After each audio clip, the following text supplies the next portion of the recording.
नमस्कार, आप सभी का स्वागत है YouTube चैनल क्रिएटिव कपिल पे। आज हम त्रिभुजों के बारे में जानने की कोशिश करेंगे कि त्रिभुज क्या होती है। त्रिभुज यानी त्रिभुज, त्रि मैंने तीन, भुज मैंने क्या भुजाएं, एक दो तीन, इन तीनों को हम भुजाएं कहते हैं। एक दो तीन ये किस में होती है?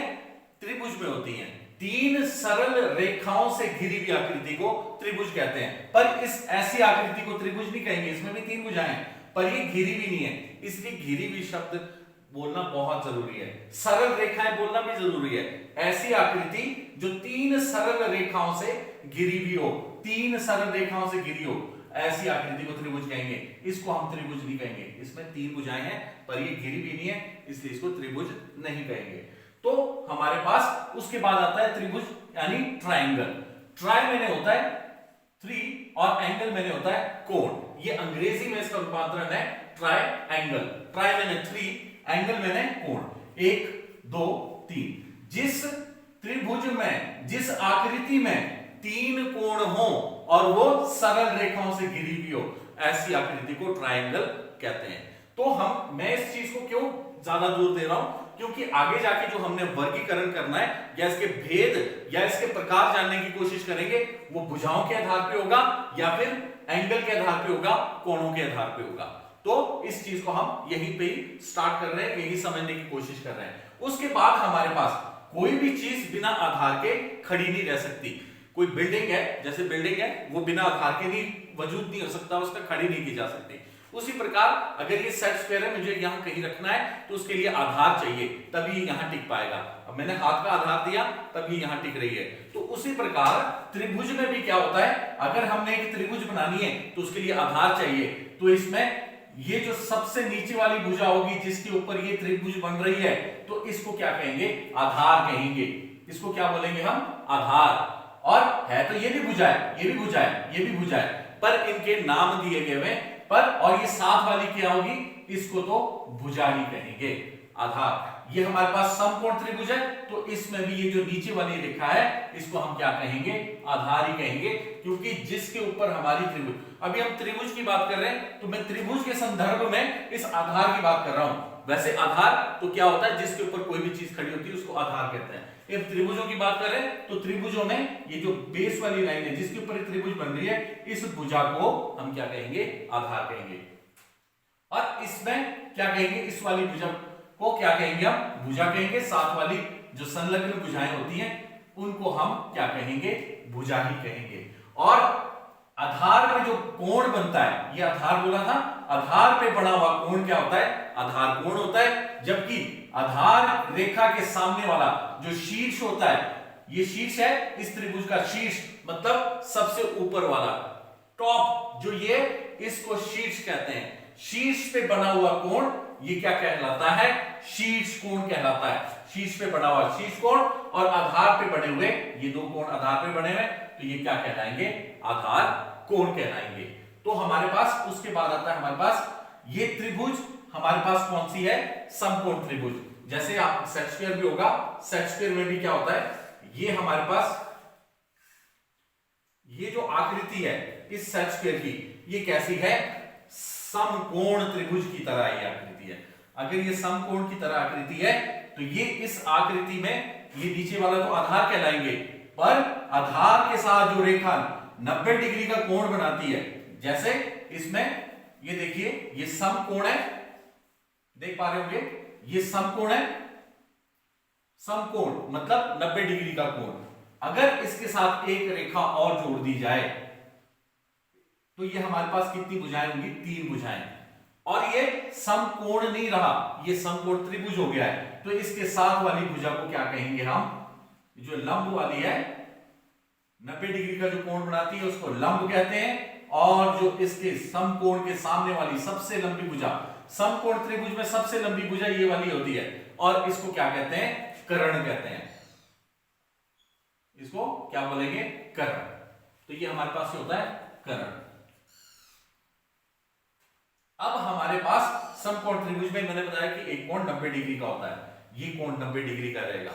अगर ये दो भुजाएं बराबर हैं तो ये 45-45 डिग्री के कोण होंगे। ये भी फैक्ट है। ये थी हमारे पास त्रिभुजें। अब त्रिभुज में हमारे पास एक चीज और आती है कि हमारे पास अगर कोई रेखा, इसमें भी लंब होता है, जिस प्रकार इसमें लंब है उस प्रकार से इसमें भी लंब होगा, जो शीर्ष से नीचे की तरफ आधार के साथ जो 90 डिग्री का कोण बनाती है, इस रेखा को भी क्या कहेंगे, हम लंब ही कहेंगे। ये भी लंब है। और समकोण त्रिभुज में जो हमारे पास समकोण वाली दो भुजाएं होती हैं, एक को आधार बोलते हैं जिसमें त्रिभुज बनी हुई है, और इसके साथ वाले ये जो खड़ी रेखा है 90 कोण साथ वाली, 90 के कोण वाली दूसरी भुजा, इसको लंब बोलते हैं। तो उसके बाद हमारे पास एक चीज और आती है इसमें जो हमारे को ज्ञात होना चाहिए। त्रिभुज में कितनी भुजाएं होती हैं, 3, और कोण भी 3 ही होते हैं। तो उसी प्रकार अगर इस भुजा का सेंटर ये है और इस भुजा का सेंटर ये है और इस भुजा का सेंटर ये है, इस भुजा के नाम दे देते हैं AC B। AC का सेंटर है हमारे पास यहां पे, इसको हम B दे देते हैं, ये E ये F, ये सेंटर है इनके। पर अगर किसी कोण से, चाहे कोण A कोण से मैं ऐसी रेखा खींचता हूं कि वो इसके मध्य बिंदु पे जाके मिले, तो ये इस रेखा को क्या कहेंगे, इस रेखा को कहा जाएगा, क्या कहेंगे, माध्यिका। किसी कोण से, वो कोण ये वाला भी हो सकता है, कोण ये वाला भी हो सकता है, कोण ये वाला भी हो सकता है, किसी भी कोण से अगर इस कोण से खींच रहे हैं तो हमारे पास इस D पे मिलनी चाहिए क्योंकि ये मध्य बिंदु है यहां पे।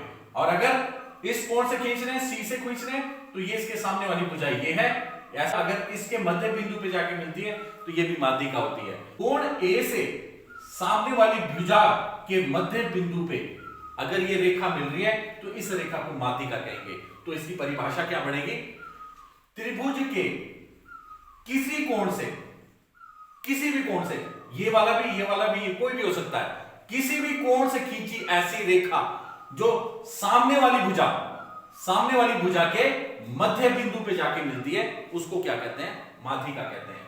तो हमारे पास ये सारी चीजें हमारे पास क्लियर हो गई है।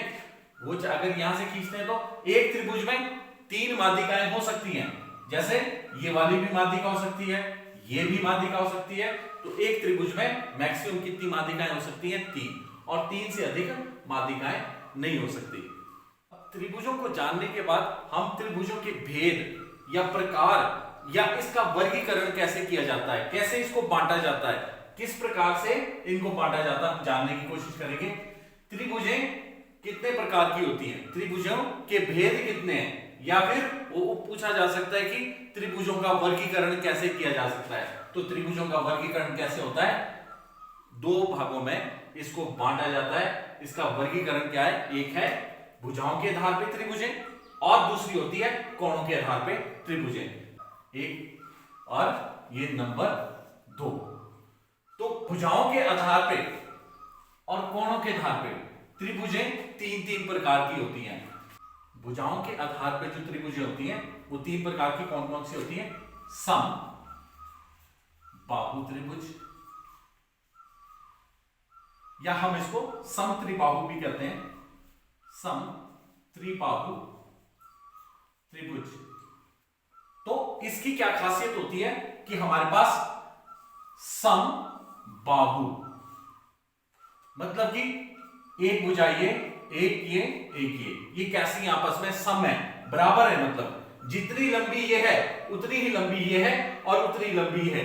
कहने का मतलब अगर ये तीनों रेखाएं एक बराबर हैं तो इसको क्या कहेंगे, समबाहु या फिर समत्रिबाहु। इसमें 3 होती है भुजाएं, इसलिए समत्रिबाहु भी कहा जाता है। तो उसी प्रकार इसको समबाहु कह रहे हैं, सम मैंने बराबर और बाहु मैंने भुजाएं, बाहु मैंने भुजाएं, ये भुजा, दूसरी भुजा, तीसरी भुजा, सारी भुजाएं बराबर है, सम बाहु। नेक्स्ट आता है सम द्विबाहु त्रिभुज। सम द्विबाहु मतलब सम है, क्या सम कितनी है, कितनी भुजाएं सम है, उसने लिखा है द्विबाहु, द्वि मैंने 2, कहता है कि ये 2 बाहु आपस में समान है पर ये एक भुजा समान नहीं है। ऐसी त्रिभुज जिसकी 2 भुजाएं समान हो, ऐसी त्रिभुज को क्या कहते हैं, सम द्विबाहु त्रिभुज। जितनी भुजाएं बराबर होंगी उतने ही उसके कोण भी बराबर होते हैं। जैसे इसकी दो भुजाएं बराबर हैं तो इसके दो कोण बराबर होंगे। अब ये समबाहु त्रिभुज थी, इसके कितने कोण बराबर होंगे? इसके तीनों कोण बराबर होंगे, क्योंकि जितनी भुजाएं बराबर होती हैं उतने ही उसके कोण भी बराबर होते हैं। अभी हम भुजाओं के आधार पर जानने की कोशिश कर रहे हैं, तो हमारे पास तीसरी आती है विषम बाहु त्रिभुज। विषम, विषम इससे लगता है कि सम नहीं है, विषम मतलब समान नहीं है। ऐसी त्रिभुज जिसकी एक भी भुजा किसी दूसरी भुजा के समान नहीं है। इसमें एक कट लगाया, इसमें दो लगाया, इसमें तीन। इसका मतलब ये वाली इसके बराबर भी नहीं है, ये वाली इसके बराबर नहीं, ये आपस में कोई भी बराबर नहीं है। जिसमें दो कट लगाए इसका मतलब दो भुजाएं बराबर है। इसको समझने के लिए, आपको समझाने के लिए लगाए हुए दो कट या एक एक कट भी लगाए तीनों में, तो इसका मतलब ये बराबर है तीनों भुजाएं। अगर तीन तीन कट लगे तीनों में, इसमें भी तीन लगे, इसमें भी तीन लगे, इसमें भी तीन लगे, तो तब भी ये सारी भुजाएं बराबर होंगी। तो ये कट का मतलब होता है कि इसमें हमारे को बताने की, दर्शाने के लिए किया जाता है कि कितनी भुजाएं बराबर हैं। जो भुजाओं के आधार पर वर्गीकरण होता है तो हमने याद कर लिया। अब है कोणों के आधार पर वर्गीकरण। जब हम कोणों के आधार पर वर्गीकरण करेंगे तो हम कोण कोण कहेंगे, और इसमें हमने कहा था बाहु बाहु बाहु बाहु, तो इसमें क्या कहेंगे हम? कोण कोण कोण। देखते हैं, समकोण, समकोण त्रिभुज। समकोण दिख रहा है 90 डिग्री का कोण, समकोण पर आगे लगा है त्रिभुज, मतलब इसमें एक भुजा और है, तभी ये तीन भुजाएं बनेगी। ऐसी त्रिभुज जिसका एक कोण 90 डिग्री का हो। एक कोण इसका 90 का है, जैसे एक कोण 90 का है और बाकी कोण जो होंगे वो न्यून होंगे, छोटे होंगे, 90 से कम होंगे। कभी भी किसी त्रिभुज में एक 90 का, देखिए मैं डायग्राम से बताने की कोशिश कर रहा हूं। अगर किसी त्रिभुज में दो कोण 90 के होंगे तो वो कभी त्रिभुज बनेगी नहीं, कभी नहीं बनेगी। ये साथ पैरेलल जाते रहेंगे, कहीं नहीं मिलेंगे। अगर किसी त्रिभुज में एक कोण अधिक कोण हो जाता है, मैं मानता हूं कि ये कोण अधिक कोण है, ये अधिक कोण है, तो फिर भी ये आपस में नहीं मिलेगी। तो किसी भी त्रिभुज में एक से अधिक ना समकोण हो सकते हैं, ना ही एक से अधिक कोण हो सकते हैं। तो ऐसी त्रिभुज ही नहीं बनेगी। तो हमारे पास क्या है? एक त्रिभुज में एक समकोण से अधिक नहीं हो सकता। तो हमारे पास ये कैसी है? समकोण त्रिभुज। इसमें हमारे पास क्या होता है? ये आधार, ये लंब और ये कर्ण। समकोण के बाद आता है न्यून कोण त्रिभुज। ऐसी त्रिभुज, देखिए मैं जब त्रिभुज के बारे में बात कर रहा हूं तो त्रिभुज की बात करूंगा। ऐसी त्रिभुज जिसके तीनों कोण कैसे हो? न्यून हो, अर्थात छोटे हो, 90 से कम हो। 90 से जो कम, जब तीनों कोण होंगे तो ऐसी आकृति को न्यून कोण त्रिभुज बोलेंगे। अधिक कोण त्रिभुज, अधिक कोण त्रिभुज। ऐसी आकृति, देखिए ऐसी आकृति, ये हो गया अधिक कोण। देख रहे हैं 90 से बड़ा है, ये आपका 120 भी हो सकता है, 110 भी हो सकता है, 100 भी हो सकता है, क्योंकि 90 से बड़ा है। 90 और 180 के बीच में जो कोण बनता है वो अधिक कोण होता है। और इस अधिक कोण से, ये जरूरी नहीं है कि 120 का हो या 130 का हो, ये किसी भी डिग्री का हो सकता है ये अधिक कोण। तो ये अधिक कोण है, अगर इसमें एक भुजा और मिल जाती है, ये क्या बन जाएगी अब? अधिक कोण त्रिभुज। ऐसी त्रिभुज जिसमें एक कोण अधिक कोण हो या 90 से बड़ा हो, ऐसी त्रिभुज को अधिक कोण त्रिभुज कहते हैं। तो ये हमारे पास त्रिभुजों के बारे में जानकारी थी। त्रिभुज क्या होती है और त्रिभुजों का वर्गीकरण कैसे किया जा सकता है, त्रिभुजों के कितने भेद होते हैं। त्रिभुजों के 2 ही भेद होते हैं और उनका आगे ये इस पर कौन कौन से, एक भुजाओं के आधार पे था, एक हमारे पास क्या था? कोणों के आधार पे। भुजाओं के आधार पे हमने भुज पढ़ा है, कोणों के आधार पे कर रहे थे तो हमने कोण पढ़ा है। आशा करता हूं मेरा ये वीडियो आपको पसंद आया होगा।